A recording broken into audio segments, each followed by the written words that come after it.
सबसे पहले इस समय की बड़ी खबर से आपको अवगत कराते हैं। सिरोही से इस समय की बड़ी खबर आ रही है, जहां सिरोही में कार्तिक भील हत्याकांड से जुड़ा ये मामला है और परिजनों और भीम आर्मी का धरना फिलहाल जारी है।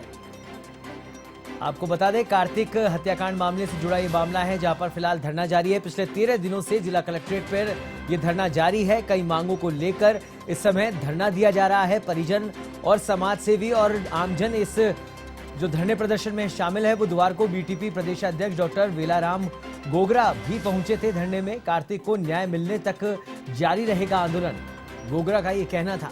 वहीं भविष्य में आंदोलन को तेज करने की भी उन्होंने चेतावनी दी है। सिरोही में कार्तिक भील हत्याकांड मामला, जहां से इस समय की बड़ी खबर आ रही है। परिजनों और भीम आर्मी का फिलहाल धरना जारी है और आपको बता दें कि इस धरने में 13 दिनों से ये कलेक्ट्रेट पर धरना लगातार चल रहा है और इस धरने में कई मांगों को लेकर धरना दिया जा रहा है। साथ ही इस धरने में बीटीपी के जो नेता है वो भी शामिल हुए थे बुधवार को, और डॉक्टर वेलाराम जो प्रदेशाध्यक्ष है बीटीपी के, वो धरना स्थल पहुंचे थे, जहां उन्होंने कार्तिक को न्याय मिलने तक आंदोलन जारी रखने को कहा था। वहीं अब यह भी बात सामने आ रही है कि भविष्य में आंदोलन को तेज करने की भी चेतावनी दी गई है। और इस खबर पर अधिक जानकारी के लिए हमारे साथ जुड़ गए हैं सिरोही से हमारे संवाददाता तुषार राजपुरोहित। तुषार, कार्तिक से जुड़ा हुआ ये मामला है, हत्याकांड से जुड़ा हुआ, और धरना प्रदर्शन लगातार 13वें दिन भी जारी है। ऐसे में अब जो बातें सामने आ रही है, बीटीपी के नेता हो चाहे वहां पर जो जनसंगठन है वो सब आंदोलन को तेज करने की चेतावनी भी दे रहे हैं। फिलहाल क्या कुछ अपडेट है इसे लेकर? जी बिल्कुल सौरभ, बता दूं कि कार्तिक हत्याकांड को लेकर आज 13वें दिन भी धरना जारी रहा। जी, वहीं आज बीटीपी के प्रदेशाध्यक्ष जो कि वेलाराम गोगरा है, वो सिरोही धरना स्थल पर पहुंचे और धरना दे रहे धरनार्थियों को आश्वस्त किया है कि कार्तिक को न्याय मिले, उसके लिए भीम आर्मी सेना हो या बीटीपी हो, आपके लिए हर समय साथ खड़ी है और अंतिम समय तक जब तक न्याय नहीं मिलेगा बीटीपी आपके साथ खड़ी रहेगी। यदि प्रशासन इनकी मांगे नहीं मानता है तो आगामी समय में उग्र आंदोलन की भी चेतावनी बीटीपी के प्रदेशाध्यक्ष द्वारा आज मौके पर दी गई है।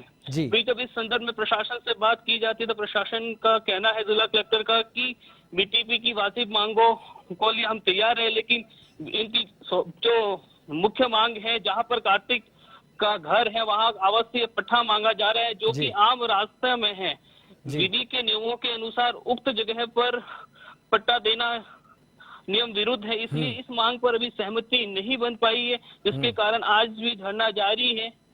और लगातार नेताओं का यहाँ पहुंचने का सिलसिला आज 13वें दिन भी देखा गया सौरभ। जी, तो ऐसे में जो प्रशासन है वो किस तरीके का रवैया अभी तक अपना रहा है, क्योंकि 13 दिन हो गए हैं इस धरने को फिलहाल, और आंदोलन जो है वो तेज करने की चेतावनी सामने आ रही है, तो प्रशासन का क्या कुछ रवैया है? लगातार कई दौर की वार्ता हुई है, प्रशासन ने वो हर संभव मदद का भरोसा दिलाया है। चाहे सुविधा की नौकरी की बात हो या अन्य जगह पर जमीन या प्लॉट अलॉटमेंट की भी प्रस्ताव उनके समक्ष रखा है, लेकिन उनकी प्रमुख मांग यही है कि वर्तमान में जहां पर वो शिवगंज जिस जगह पर उनका आवास है उसी का पट्टा दिया जाए। जबकि डीएम इस धर्म संकट में है कि उस जगह पर कैसे पट्टा जारी करें नियमों से परे जाकर, क्योंकि उस प्रकरण को लेकर जो जहां पर ये पट्टा मांग रहे हैं वो पट्टा आम रास्ते में है राजस्व रिकॉर्ड के अनुसार, इसलिए इस मांग पर सहमति नहीं बनी, जिसके कारण अभी तक ये धरना जारी है। और परिजनों को लगातार प्रशासन द्वारा कई दौर की वार्ताएं की गई, चाहे जिला कलेक्टर के स्तर पर हो चाहे अन्य अधिकारियों के स्तर पर हो, समझाइश का प्रयास किया गया है, लेकिन परिजन अभी तक समझने को तैयार नहीं है। वो अपनी मांगों को लेकर अड़िग है और जब तक मांगे नहीं मांगी जाएगी तब तक धरना जारी रहेगा, ये परिजनों का कहना है सौरभ।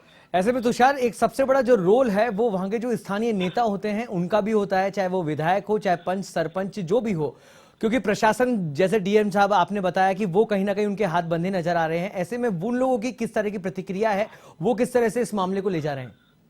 जी बिल्कुल, जैसे कि क्षेत्रीय विधायक संयम लोढ़ा की बात करें तो संयम लोढ़ा कार्तिक के घर जाकर परिजनों को आश्वस्त किया है कि आपको उचित न्याय मिले, इसके लिए मैं स्वयं अपने स्तर पर भी प्रयास करूंगा, और घर जाकर परिजनों को इस चीज का भरोसा दिलाया है। लेकिन प्लीज इस सब चीजों के लिए लिखित में आश्वासन मांग रहे हैं, लेकिन लिखित में आश्वासन अभी तक प्रशासन द्वारा नहीं दिया गया, क्योंकि मांग जो है वो पट्टे को लेकर वो कहीं न कहीं नियमों में नहीं आ रही है, इसलिए अधिकारी फिलहाल इन सब लिखित देने के लिए डर रहे हैं सौरभ। तो अगर हम बात करें आज की, क्योंकि 13वां दिन है, तो ऐसे में क्या स्थिति नजर आ रही है? क्या आंदोलन अब और उग्र होने की दिशा में बढ़ रहा है? जी, जैसे कि पोस्टमार्टम को लेकर भी पहले काफी प्रदर्शन हुआ, पोस्टमार्टम हुआ नहीं। जब 11वें दिन पोस्टमार्टम होता है, कुछ मांगों को लेकर प्रशासन द्वारा समझाइश की गई कि इन्वेस्टिगेशन प्रभावित होगा और डेड बॉडी लगातार 11 दिन से मोर्चरी में पड़ी है। ऐसे में जो तथ्य हत्या के जो एलिगेशन लगे हैं उसको प्रमाणित करने के लिए कहीं न कहीं जो चिकित्सीय प्रमाण है वो धीरे धीरे नष्ट हो रहे हैं।